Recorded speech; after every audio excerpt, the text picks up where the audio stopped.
చిన్న ప్రార్థన చేసుకుని వాక్యం. స్తోత్రం నాయన, మహాపరిశుద్ధుడ, ప్రేమ దయాజాలు కనికర కలిగిన దేవా, నీకు వందనం నా తండ్రి.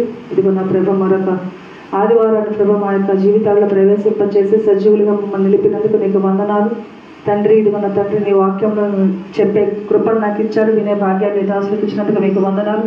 మేమందరం నా ప్రేమ నీ మాటలు తండ్రి చక్కగా విని వాటిని మా హృదయంలో తండ్రి నిలుపుకొని వాటిని ఫలింప చేయటకు మీ కృపను మాకు అనుగ్రహించమని, చెప్పగలిగే జ్ఞానం నాకు, వినేటువంటి తండ్రి గ్రహింపుని వాళ్ళకు దయచేయమని యేసునామమున అడిగి వేడుకుంటున్నాను పరమ తండ్రి, ఆమేన్. హల్లెలూయా. మీకా గ్రంథం 7వ అధ్యాయము 13వ వచనం చదువుతున్నాను. మీకా గ్రంథము 7వ అధ్యాయము 13. అయితే దేశ నివాసులు చేసిన క్రియలను బట్టి దేశము పాడగును. ఇది హెచ్చరికైనా అనుకోవచ్చు, దేవుని వాగ్దానమైనా అనుకోవచ్చు. దేశ నివాసులు చేసిన క్రియలను బట్టి దేశము పాడగును. ఈ మాటను బట్టి మనం చూసినట్లయితే రీసెంట్గా లాస్ ఏంజల్స్లో అమెరికాలో జరిగినటువంటి ఆ యొక్క దాడి మనకి ఖచ్చితంగా గుర్తొస్తుంది. ఈ యొక్క లాస్ ఏంజల్స్లో ఏం జరిగిందో అనేది మన దేవుడికే తెలియాలి. కానీ దానికి ముందు ఏం జరిగిందంటే జనవరి 5న అవార్డ్ ఫంక్షన్ ఒకటి, సెరమనీ ఒకటి జరిగింది. అక్కడికి పెద్ద పెద్ద యాక్ట్రెస్ అందరూ వచ్చారనమాట. ఎంతగా గనపరుచుకున్నారంటే వాళ్ళే హెచ్చింపునంటే వాళ్ళ యొక్క డబ్బును చూపించుకోవడం, సంపదను చూపించుకోవడం, వాళ్ళ యొక్క స్థితిని చూపించుకోవడం. అక్కడ అంత మహిమ ఘనత అంతా ఎవరికి వచ్చిందంటే హీరో హీరోయిన్స్లకి, అక్కడ ఉన్నట్టు సెలబ్రిటీస్కి, గొప్ప గొప్ప డైరెక్టర్స్కి, ఆ హాలీవుడ్ ఇండస్ట్రీకే వచ్చింది. అక్కడ లాస్ట్లో కానీ చూసినట్లయితే వాళ్ళు ఈ సృష్టిలో ఉన్నదంతా కూడా ఎవరు చేశారు అంటే, ఈ సృష్టి ఇంత చక్కగా ఉంది కదా, లేకపోతే మన అమెరికా ఇంత సంపన్న స్థితిలో ఉంది కదా, ఇంత హెచ్చింపులో ఉంది కదా, ఇదంతా ఎవరు చేశారు అని వాళ్ళు ఒక స్క్రీన్ వేశారు. లాస్ట్లో వేసినప్పుడు అక్కడ క్యాస్ట్ అండ్ క్రూ అని, అంటే మనుషులు చేశారు అన్నదానికి ఎక్కువ శాతం వచ్చింది. తర్వాత తల్లి ఈ సృష్టిని చేసింది అని ఒక 3% మాత్రమే చేశారు. ఆ యొక్క కింద లాస్ట్లో దేవుడు ఈ సృష్టికి చేసింది శూన్యం అని 0 పెట్టారనమాట. జనవరి 5న ఇది జరిగింది. మరి ఇది యాదృచ్ఛికమో లేకపోతే దేవుడు మరి క్రియనో మనమైతే చెప్పలేము. కానీ ఆ జనవరి 5న అలా జరిగి దేవుడి యొక్క నామాన్ని అక్కడ అన్యజనుల మధ్య ఆ యొక్క అమెరికా దేశంలో ఆ యొక్క హాలీవుడ్ ప్రాంతంలో జరిగిన ఆ సెరమనీలో ఆయన యొక్క నామము దూషింపబడింది. దేవుడు ఏమీ చేయలేదు, దేవుడు చేసిందంతా 0 అని చెప్పి అక్కడ దేవుడి నామాన్ని వాళ్ళు అవమానపరిచారు. మరి 7వ తారీఖున మరి అక్కడ గాలులు వీచి ఒక గృహం నిప్పట్టుకుందంట. ఒక దానికి నిప్పట్టుకున్న తర్వాత ఆ యొక్క నిప్పు ఎలా అయిందంటే ఆ గాలికి చెలరేగి ఆ యొక్క ప్రాంతం అంతా మండి, ఈరోజు డేట్ అంతా 19, ఇంకా ఆ యొక్క నిప్పులు ఆరలేదంట. హల్లెలూయా. దేవుడు ఎప్పుడు వెక్కిరింపబడడు కదా, దేవుడు ఎప్పుడు అవమానపరచబడు, ఎప్పుడు కూడా ఆయన వెక్కిరింపబడడు. అక్కడ రాసిన మాట అదే, దేశ నివాసులు చేసిన క్రియలను బట్టి ఆ దేశము పాడగును. మరి యొక్క లాస్ ఏంజల్స్, ఆ యొక్క కాలిఫోర్నియాలో చూస్తే లాస్ ఏంజల్స్ యొక్క గవర్నరు గావిన్ న్యూసన్ అంట, కాలిఫోర్నియా మేయరు క్యారెన్ బాస్. వీళ్ళిద్దరు కూడా దేవునికి అవిధేయులు కాదు, దేవునికి విరుద్ధమైనటువంటి వారు. పరిపాలించేటువంటి వీరే దేవుని యందు భయము భక్తి లేకుండా ఉన్నటువంటి వారు. వీళ్ళు ఏం చేశారంటే ఆ యొక్క దేశంలో, ఆ యొక్క రాష్ట్రంలో వాళ్ళు ఒక జడ్జిమెంట్ తెచ్చుకున్నారు. హైకోర్ట్స్ ద్వారానో లేకపోతే అక్కడ ఉన్నట్టు పెద్ద పెద్ద కోర్ట్స్ నుంచి ఏం తెచ్చారంటే ఆ యొక్క 10 కమాండ్మెంట్స్ మీరు అసలు ఫాలో అవ్వాల్సిన అవసరం లేదు, దేవుడు ఇచ్చిన 10 ఆజ్ఞల్ని ఎవ్వరూ ఫాలో అవ్వాల్సిన అవసరం లేదు. అసలు బైబిల్నే నిషేధించబడింది ఆ యొక్క 2 రాష్ట్రాల్లో. మరి అంత ఉగ్రత వచ్చిన దేశం. ఈరోజు అమెరికా అంటే ఫస్ట్ మనం క్రిస్టియన్స్ అనగానే ఆ యేసు ప్రభు ఎవరు దేవుడు అంటారు? అమెరికా వాళ్ళ దేవుడు అంటాడు. అటువంటి పేరున్నటువంటి ఆ దేశం ఇప్పుడు ఎట్లా అయిపోయిందంటే సొదొమ గొమొర్రా పట్టణాలని తలపించేటువంటి విధముగా అయిపోయింది. అమెరికా అంటే ఒక ఫ్రీడమ్. కొంచెం యవ్వన దశలోకి వచ్చారంటే ఇంకా వాళ్ళ ఇష్టం అనమాట. తల్లిదండ్రులు శిక్షించకూడదు, తల్లిదండ్రులు ఒక మాట అనకూడదు. ఒకవేళ తిట్టారంటే పోలీస్ స్టేషన్కి వెళ్ళి కంప్లైంట్ ఇస్తారు. ఒక మేజర్ అయినటువంటి పిల్లల్ని వాళ్ళు తిట్టకూడదు, కొట్టకూడదు. ఆ యొక్క దేశం యొక్క రూల్ ఏంటంటే వాళ్ళ ఇష్టానుసారంగా వాళ్ళు జీవించే హక్కు వాళ్ళకి ఉంది. అందుకే ఆ యొక్క దేశము చెడిపోయిన దేశంగా ఉంది. ఆ యొక్క గోల్డెన్ గ్లోబ్ అవార్డ్ సెరమనీలో ఇలా జరిగింది. దేవుడు దూషించబడ్డాడు. అంతకుముందు చూడబోతే ప్యారిస్లో ఒలింపిక్స్ స్టార్టింగ్లో దేవుని యొక్క బల్లని ఎంత అవమానకరంగా చిత్రీకరించారు. అందుకనే మనం చెప్పుకుంటున్నాం, కాలము మారిపోయింది. కాలం అంటే తేదీలు రోజులు కాదు, మనమే. ఒకప్పుడున్న ప్రేమ ఇప్పుడు లేదు, ఒకప్పుడున్న భక్తి ఇప్పుడు లేదు, ఒకప్పుడున్నటువంటి ఆ యొక్క ఆప్యాయతలు ఇప్పుడు లేవు, అన్నీ మారిపోయినాయి. ఇప్పుడే విన్నాం కదా, వాట్సాప్లోనే పెళ్ళిళ్ళు అయిపోయే రోజులకు వచ్చేసింది. ఒకప్పుడు పెళ్ళి అంటే కనీసం ఒక 3 నెలలు 4 నెలలనే సమయం అడిగేవారు, ఎందుకంటే ఆ ఏర్పాట్లకే. కానీ ఇప్పుడు అలా లేదు, అన్నీ మారిపోయినాయి. ప్రతిదీ విరుద్ధంగా, మంచికి ఏది మారడం లేదు, మంచికి ఏది జరగడం లేదు, అన్నీ దేవునికి విరుద్ధంగానే జరుగుతున్నాయి. దేవుని క్రియల ప్రకారం ఏమీ జరగడం లేదు. సమయం చాలా చేరువైపోయింది. దేవుని రాకడ ఎప్పుడు ఉంటుందో చెప్పలేకపోతున్నారు అని అంటారు కదా. మనం నేను చూశాను, దేవుడు 6 రోజులు సృష్టి చేసి 7వ దినాన విశ్రమించాడంట. మరి ఆదాము నుంచి అబ్రహాములకు 2000 సంవత్సరాలంట, అబ్రహాము నుంచి యేసుక్రీస్తు 2000 సంవత్సరాలంట, యేసుక్రీస్తు నుంచి మన వరకు 2000 సంవత్సరాలు, అంటే 6000 అయిపోయినాయి. దేవునికి సంవత్సరాలు ఎట్లా ఉండేది, ఒక దినములాగా ఉంది. మరి మనము చాలా దగ్గరకు వచ్చేసాం. చిన్నప్పటి నుంచి వింటున్నాం, మన ముత్తాతలు చెప్పేది విన్నాం, దేవుడు రాకడ సమీపంగా ఉందేమోనని. మరి ఎప్పుడుందో తెలియదు. ఒకవేళ దేవుడు రాకడ సమీపిస్తే మేలు అనుకుంటున్నాను నేనైతే. దేవుడు రాకడ ఆలస్యమైతే ఇంకా ఎన్నెన్నో ఘోరాలు చూడాల్సి వస్తుంది.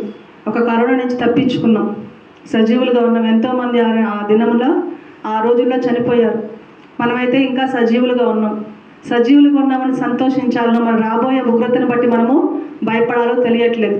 కాకపోతే కోడి తన రెక్కల కింద తన పిల్లల్ని ఆశ్రయించినట్లుగా మనం దేవుని ఆశ్రయిస్తే సజీవులుగా మనమైతే ఉంటాము. హల్లెలూయా. కాబట్టి చూద్దాము, ఆ యొక్క ఇప్పటికీ ఆ యొక్క మనము స్పేస్లోకి వెళ్ళి చూస్తేనంట, కాలిఫోర్నియా ఆ యొక్క లాస్ ఏంజల్స్ ఎట్లా కనిపిస్తుందంటే నిప్పు పొగ పైకి కనిపిస్తుందంట ఇంకా కదా. మనం భోగి మంట వేస్తే 2-3 రోజులకు నేను వర్షం పడింది ఆ రోజు, మన భోగి రోజు. నేను తర్వాత వెళ్తున్నప్పుడు దారిలో చూస్తే ఇంకా మంట మండుతుంది 3 డేస్కే. ఏంది, ఒక చిన్న మొద్దుని ఒక కొయ్యని మంట వేసిన తర్వాత ఒక 3 డేస్ కూడా అది ఇంకా మండుతూనే ఉంది. మరి అంత పెద్ద రాష్ట్రం తగలబడిపోయిందంటే ఇంకా పొగలు వస్తున్నాయి, ఇంకా మంటలు వస్తున్నాయి అంటే అదేమి అతిశయోక్తి ఏమీ కాదు. కాకపోతే దేవుని యొక్క ఉగ్రత ఎలా ఉందో అక్కడ మనకి కనబడుతుంది. చూద్దాము, ఈ యొక్క మంట అనేది మనము వాక్యానుసారంగా చూసినట్లయితే 3 విధాలుగా కదా, ఎన్ని విధాలుగైనా వాడుకోవచ్చు.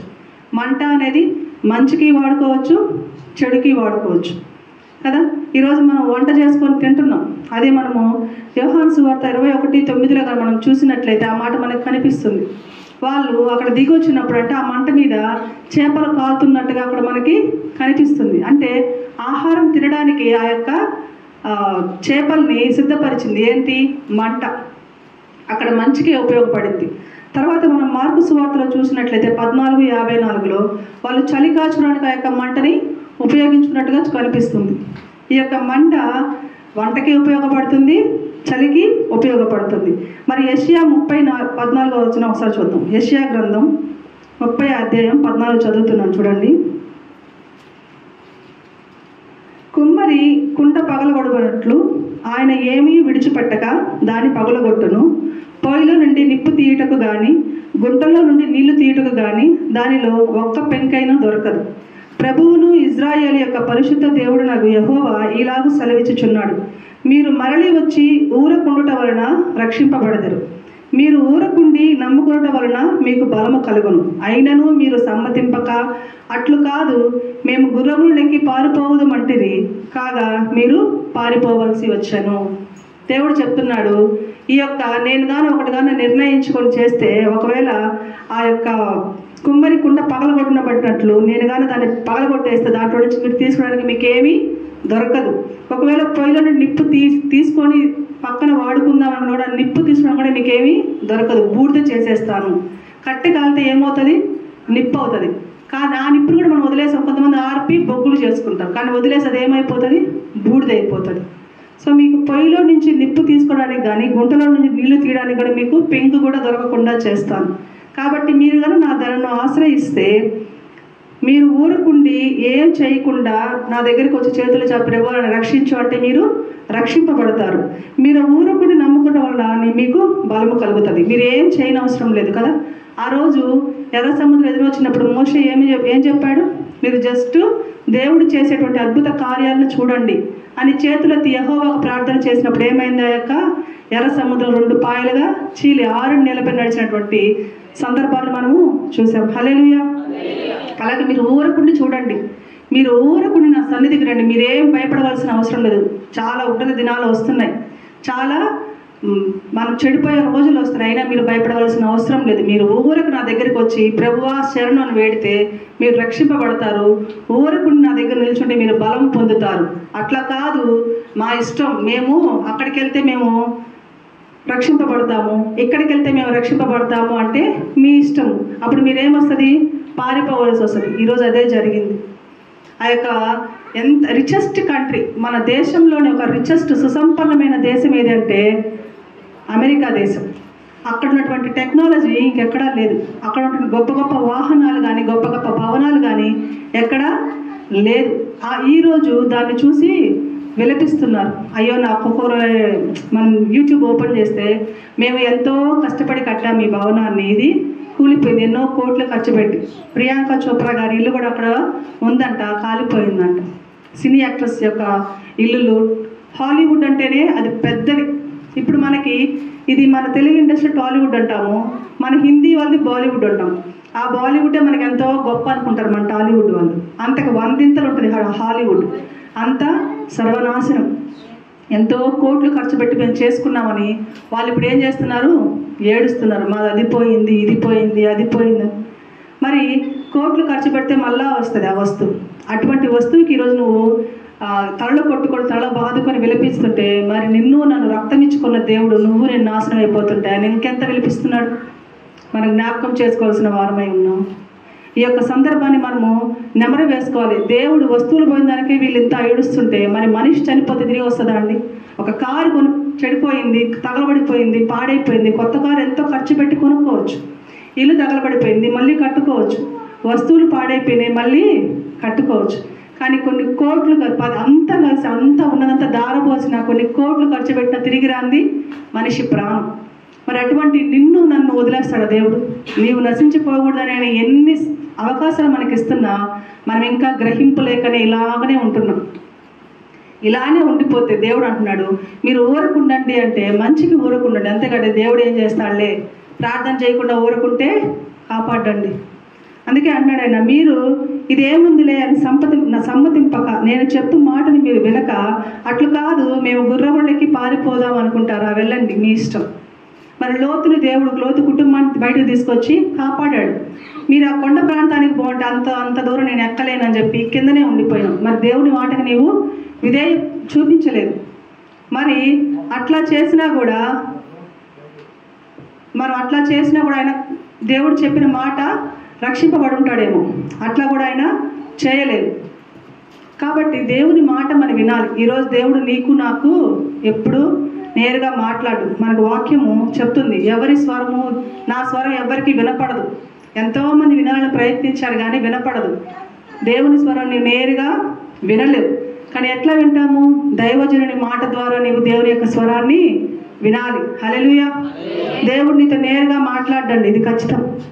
చాలామంది చెప్తారు కదా, దేవుడు నాతో మాట్లాడాడండి, దేవుడు నాతో దైవజనులతోనే ఆ యొక్క తలంపిస్తాడు. దైవజనులు కూడా నేరుగా మాట్లాడు. దేవుడు దైవజనులకు ఆ తలంపిస్తాడు.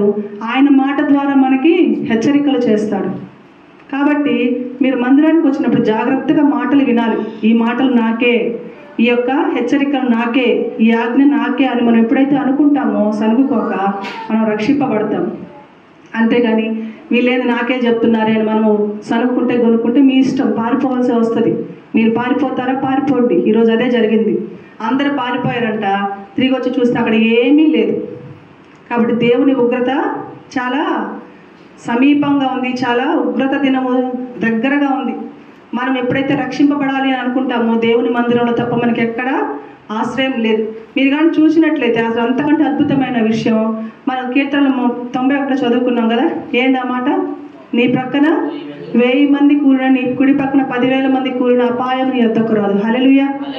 నేను ఇది చాలాసార్లు అనుకునేదాన్ని. ఇప్పుడు నేను ఇక్కడ నిలుచుకున్నాను, ఇటుపక్క వాళ్ళ మీద పడిపోయి నా మీద పడకుండా ఉంటుందా అంటే ఇది ఎట్లానో, అంటే ఇది ఇట్లా కాదులే, ఇది ఎట్లాగో ఆలోచించుకోవాలి, ఎలాగో అర్థం చేసుకోవాలేమో, ఇది నేను తప్పుగా అర్థం చేసుకున్నానేమో అనుకునేదాన్ని. ఇప్పుడు మనందరం 10 మంది ఉన్నాము.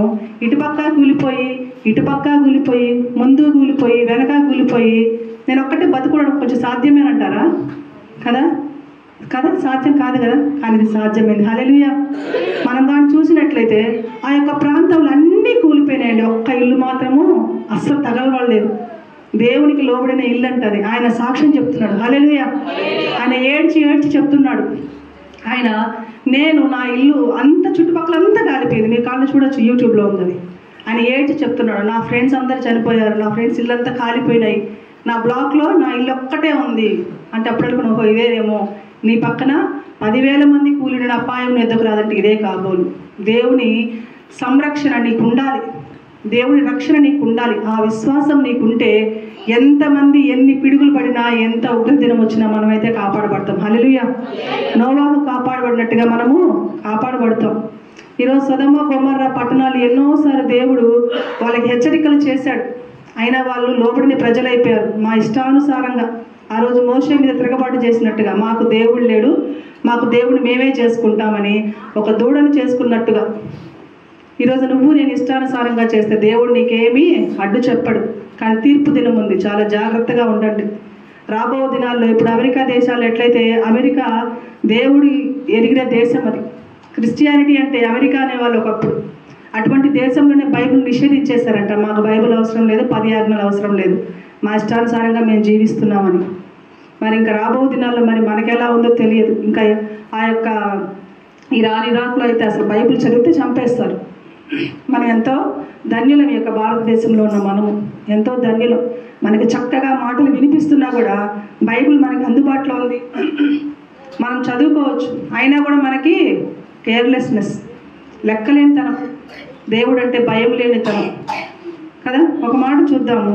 మనం అనుకుంటాం కదా మేము కరెక్ట్గానే ఉన్నాము, మేమేమి ఎవరిని ఇబ్బంది పెట్టట్లేదు అని మనం చదువుకుంటుంటే ఒకరి నడత వాళ్ళకి యథార్థంగానే కనిపిస్తుందంట. ఉంది చూడండి ఆ మాట.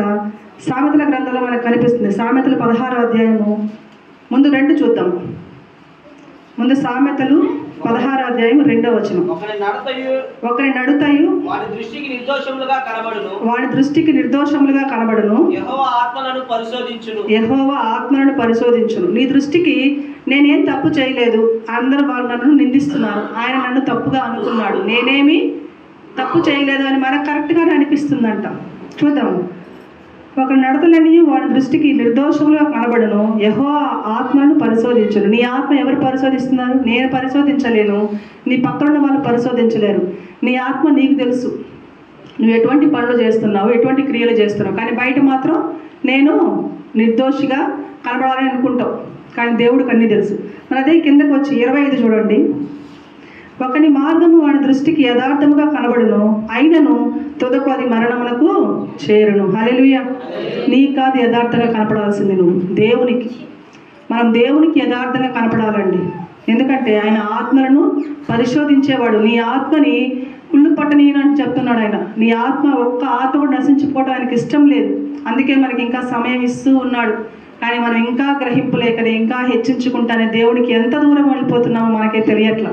మనం అనుకుంటాం ఈరోజు నా కుటుంబం జరగాలి, మీకేం మాటలు చెప్పేస్తారు. ఈరోజు నా కుటుంబం పోషింపబడాలి, లేకపోతే ఈరోజు నా కుటుంబం పస్తుంటుంది, నువ్వేనా పెడతావా నాకు అనుకుంటాం మనం. ఈరోజు నేను పోతే నాకు 1000 రూపాయలు వస్తుంది, రోజు నాకు 700 వస్తుంది, కానీ ఈరోజు నాకు 1000 రూపాయలు వస్తుంది. ఆ 1000 రూపాయలు వస్తే నా కూతురికి నేను ఫీజు కట్టుకోవచ్చు, ఇది న్యాయమే అని మనకు అనిపిస్తుంది.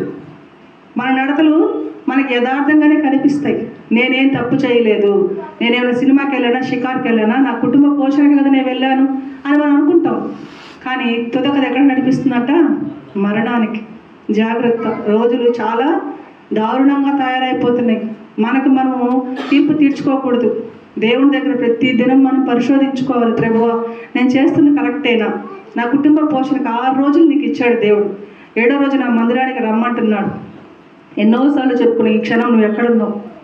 దేవుని మందిరానికి ఇవ్వాల్సిన ఈ సమయాన్ని నువ్వు ఎక్కడ గడుపుతున్నావు? అది మనకి అసలు ఆశీర్వాదకరం కాదండి. మన బిడ్డలకు మనం అదే నేర్పించాలి. పిల్లలు కొంతమంది చూడండి, చిన్న పిల్లలు తిరుగుతూ ఉంటారు. అందుకని మా పిల్లలు తిరుగుతూ ఉంటారండి, మేము రామ్ మందిరానికి అంటారు. వాళ్ళకి ఇప్పటి నుంచే నేర్పించాలి. అంటే వాళ్ళకి తెలిసిపోతుంది, ఆదివారం అయితే మేము మందిరానికి వెళ్ళాలి. ఆడుకుంటారో వాళ్ళు తిరుగుతూ, చిన్న బిడ్డలు వాళ్ళకి కూర్చోవాలని తెలియదు. తిరుగుతూ ఉంటారు, ఆడుకుంటూ ఉంటారు. ఒక వయసు వచ్చాక వాళ్ళు కూర్చుంటారు. కాకపోతే ఆదివారం వచ్చిందంటే మందిరానికి వెళ్ళాలి అని వాళ్ళ మనసులో చిన్నప్పటి నుంచి నాటుకుపోతుంది. అది మనం బిడ్డలకు నేర్పించాలి, మాదిరికరంగా నేర్పించాలి. చూద్దాం ఇంకొక మాట. డానియల్ వెబ్స్టర్ గారు అంట, ఈయన ఒక మేధావి. ఈయన చెప్పాడంట, డానియల్ వెబ్స్టర్ గారు, ఈయన అమెరికన్ అయ్యిండు కూడా, ఒక ప్రసంగంలో చెప్పాడంట ఆయన, దేవుని వాక్యానుసారంగా బైబిల్లోని పాటిస్తూ జీవిస్తే మనము, మన పిల్లలు, మన వంశాలు, మన కుటుంబాలు, మన దేశము, రేపటి తరం కూడా బాగుంటుంది. ఎప్పుడు దేవుని అనుసరించి మనము జీవించాలి. ఇది ఎప్పుడో చెప్పిన మాట. దేవుని మనం అనుసరించి జీవించాలి, మన బిడ్డలకి అవి నేర్పించాలి. అంతే కదా ద్వితీయోపదేశకాండంలో ఏం చెప్తాడు? మనం కూర్చున్నప్పుడు కానీ, నిల్చున్నప్పుడు కానీ, నడుస్తున్నప్పుడు కానీ నీ బిడ్డలకి దేవుని యొక్క మాటలు నీవు నేర్పించాలి. దేవుని మాటలతోనే వాళ్ళని పెంచాలి. పెద్ద అయిన తర్వాత వాళ్ళు మనసులో పెట్టుకొని అదే విధంగా నడుచుకుంటాడు. నిన్న మనం విన్నాం ప్రసంగం, ఇందాక కూడా విన్నాం కదా, తండ్రిని బట్టి కుమారుడిని అసెస్ చేయొచ్చు. అంటే ఓహో వీళ్ళ తండ్రి ఇట్లాంటి వాడు కాబట్టి వీళ్ళ కుమారుడు ఇట్లాంటి వాడు. దీన్ని బట్టి ఒక చిన్న కథ చెప్తాను, ఇప్పుడే గుర్తొచ్చింది. ఒక ఊర్లో ఒక కాకి ఉండేదంట. ఆ కాకి అంటే మనకి ఫస్ట్ ఏం గుర్తొస్తుంది? రెట్లేస్తూ ఉంటుంది కదా, చెట్టు చూస్తాము, చెట్టు మీద కాకి ఉందంటే పక్కకి వెళ్ళి కూర్చుంటాం. ఈ కాకి ఏం చేసేదంటే రెట్లేస్తూ ఉండదు అనమాట.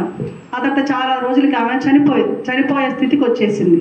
ఆ కాకి చనిపోతూ వాళ్ళ కొడుక్కి చెప్పిందంట, నేను చచ్చిపోతున్నాను రా, ఒక్కరు కూడా నన్ను మంచి అనడం లేదు, అందరూ చీ పాడు కాకి అని తిడతా ఉన్నారు, ఆడ కూర్చుంటాడు రెట్లేస్తుంది అని తిడుతున్నారా, నువ్వు మాత్రం నాకు ఖచ్చితంగా మంచి పేరు తీసుకురావాలి అని చెప్పి ఆ కాకి చచ్చిపోయిందంట. తర్వాత ఆ యొక్క కొడుకు కాకి ఏం చేసిందంటే, ఓహో మా నాన్న చనిపోతూ నాకు మంచి పేరు తెమ్మని చెప్పాడు కదా, ఇక వీళ్ళందరూ మా నాన్న ఇప్పుడు మంచి అనుకోవాలి అని చెప్పి ఆ చనిపోయిన తండ్రి కాకి పైన రెట్టేస్తే ఈ కొడుకు కాకి తింటుంటే ఆ ప్లేట్లోనే రెట్లేసేదంట. పోయి ఎక్కడెవరు తింటుంటే పోయి ఆ ప్లేట్లోనే రెట్లేసేదంట. అప్పుడు అనుకున్నారంట, దీనికంటే ఇలా తండ్రి ఎంతో మంచోడు, ఇది చాలా దరిద్రంగా ఉంది, తినే ప్లేట్లోనే వేస్తుంది, వాళ్ళ తండ్రి ఎంతో మంచి అంటే అప్పుడు పొంగిపోయిందట, అబ్బాయి మా తండ్రికి మంచి పేరు నేను తీసుకొచ్చాను అని. మరి ఈరోజు నువ్వు బిడ్డలు ఎలా పెంచుతున్నావు జ్ఞాపకం చేసుకో. మంచి మాటలు చెప్పు, ఏదో పెంచడం అంటే పెంచడం కాదు. మంచి పేరు తేవాలంటే ఇట్లా చేయాలి నాన్న, అట్లా చేయాలి నాన్న అని చెప్పాలే కానీ నువ్వు ఇంకా ఎదవ అయిపోయి ఈడే పెద్ద ఎదవా, ఈ తండ్రి కొంచెం ఎదవా అనేటువంటి పేరు మాత్రం మీ బిడ్డలు మీకు తీసుకురాకుండా చూసుకోండి. కాబట్టి ఈయన చెప్తున్నాడు, మన బిడ్డలు, మన వంశాలు, మన తరాలు వర్ధిల్లాలి అంటే ఏం చేయాలంటే మనము, మన దేశము, మన ప్రజలు, మనమందరం కూడా దేవుని యందు భయభక్తులు కలిగి ఉండాలి. దేవుడు చెప్పే మాటలు ఆ వాక్యానుసారంగా మనం జీవిస్తే మనం వర్ధిల్లుతాము. లేదు అట్లా కాదు అని మనం తృణీకరిస్తే భయంకరమైన విపత్తు మన నెత్తి మీదకి వస్తుంది. అది తట్టుకోవడం మన వల్ల అయితే కాదు. హల్లెలూయా.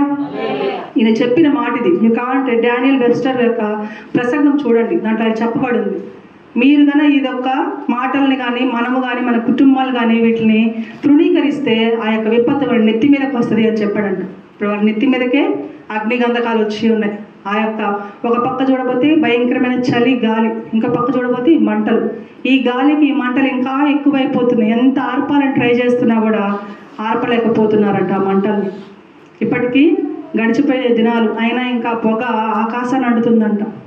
మరి అంత ఘోరమైన స్థితిలో ఆ యొక్క దేశము ఉన్నది.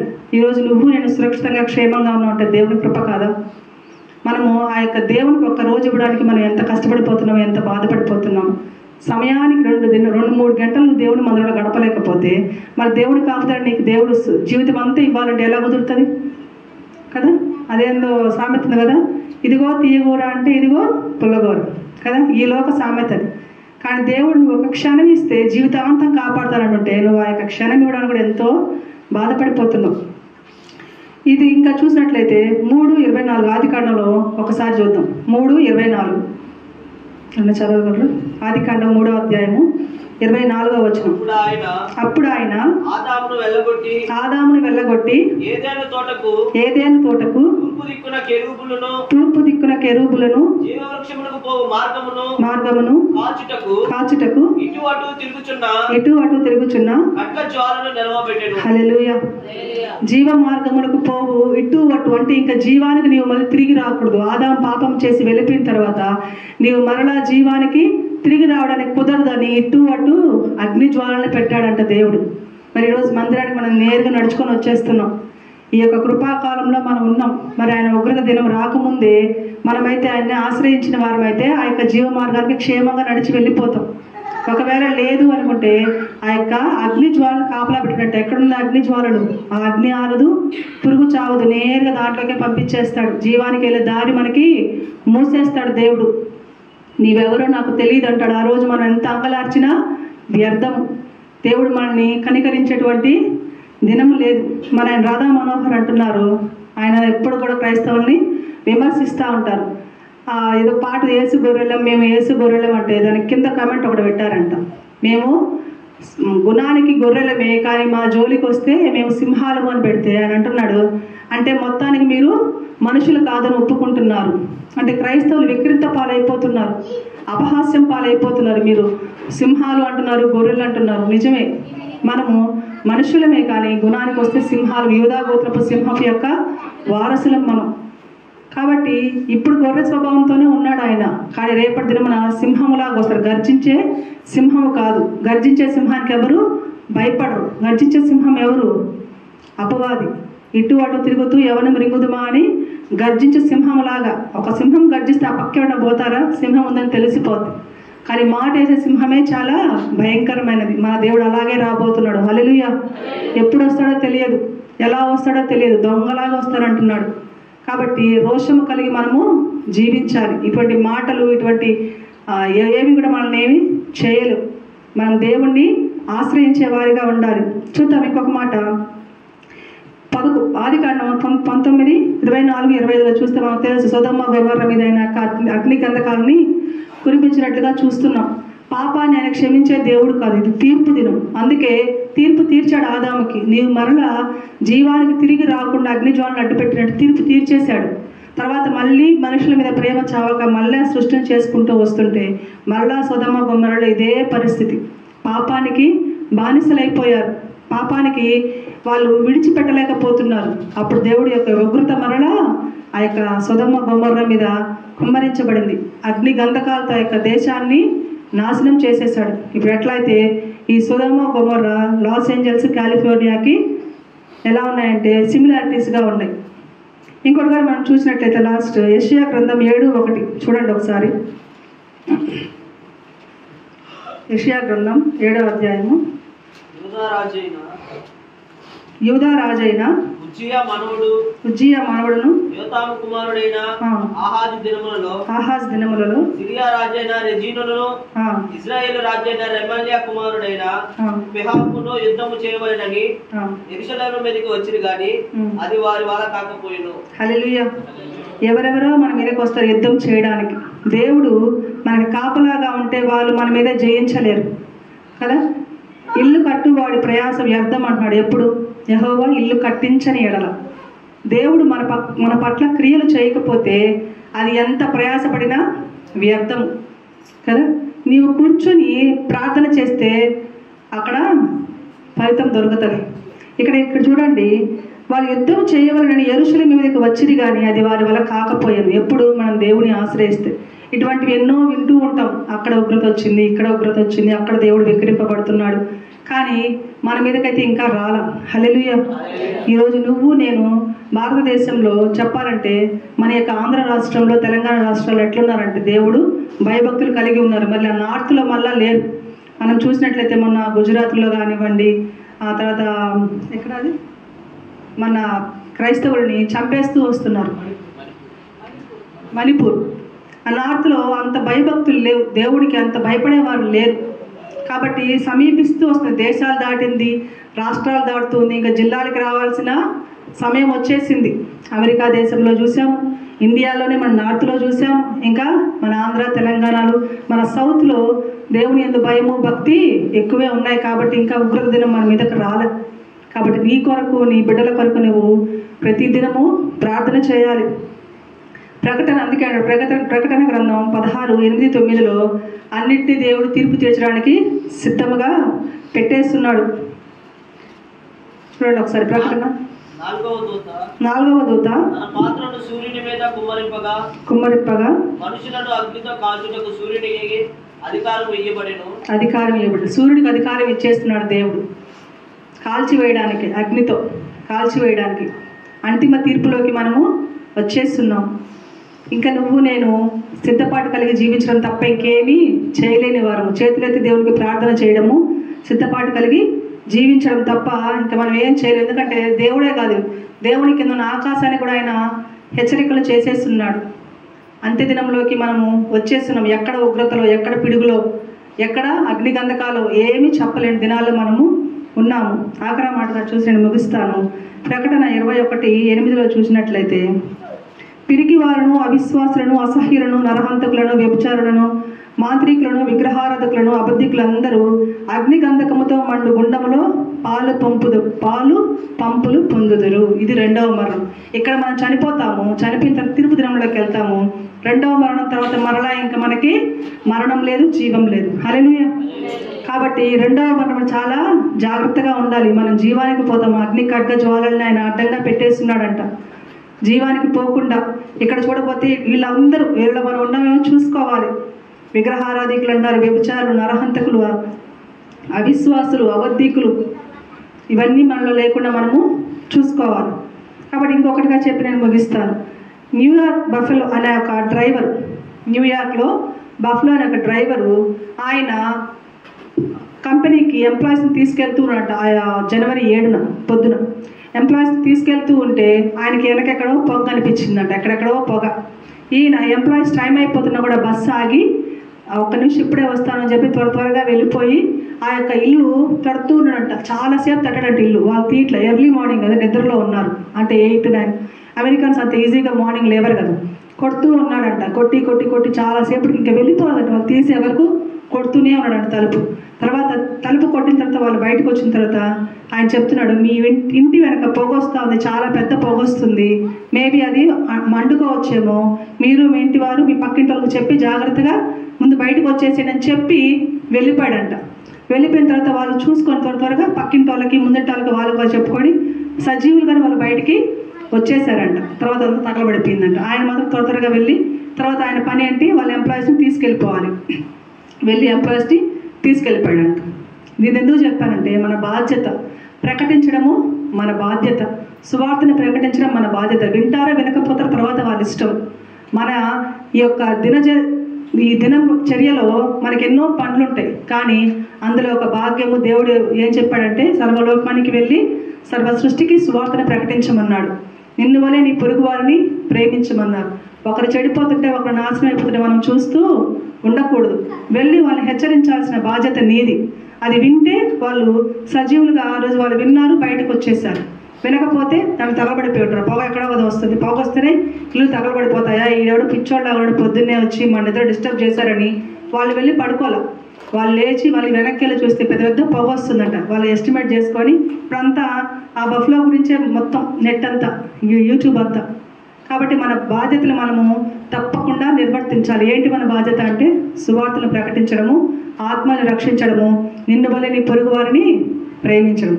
కాబట్టి ఈరోజు ఎంత విరుద్ధంగా దేవునికి వాళ్ళు బతికినా, దేవుని ఉగ్రతగా పాలైనా కూడా మనము మన బాధ్యతగా ఆ కాలిఫోర్నియా కోసము, లాస్ ఏంజల్స్ కోసము ప్రార్థన చేయాలి. ఆ యొక్క దేశంలో ఆ యొక్క అగ్ని ఆరాలి, దేవుడి కోపం వాళ్ళ మీద తగ్గాలి.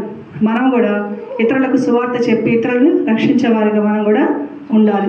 ఈ కొద్ది మాటలు దేవుడు తన వినికిలో దీవించి ఆశీర్వదించును గాక. సమయం ఇచ్చిన పాస్టర్ గారికి, విన్న మీ అందరికీ నా వందనాలు. ప్రాణమా యెహోవాను సన్నతించు, నా అంతరంగమందున సమస్త పరిశుద్ధ నామాన్ని సన్నతించు. నా ప్రాణమా యెహోవాను సన్నతించు, ఆయన చేసిన ఉపకారాల్లో దేనిని మరొకం. నా ప్రాణమా యెహోవాను సన్నతించు. పరమ తండ్రి అయిన యెహోవా దేవుని ప్రేమ, మన ప్రభు మన రక్షకుడైన యేసుక్రీస్తు మహాకృప, పరిశుద్ధాత్మ దేవుడు అన్నీ ఉన్న సహవాసం, కాపుదల, భద్రత, నడిపింపు ఇప్పుడు నువ్వు ఎల్లప్పుడూ సకల పరిశుద్ధులకు ఈ దినమున ఆయన సన్నిధిలో మోకరిల్ల ప్రతి కుటుంబానికి, ప్రతి వ్యక్తికి నా దేవుని కృప తోడయుండి మేలులతో నింపునగాక. హల్లెలూయా, హల్లెలూయా. దేవుడు మన కుటుంబాతుడు కంచి వేయునుగాక.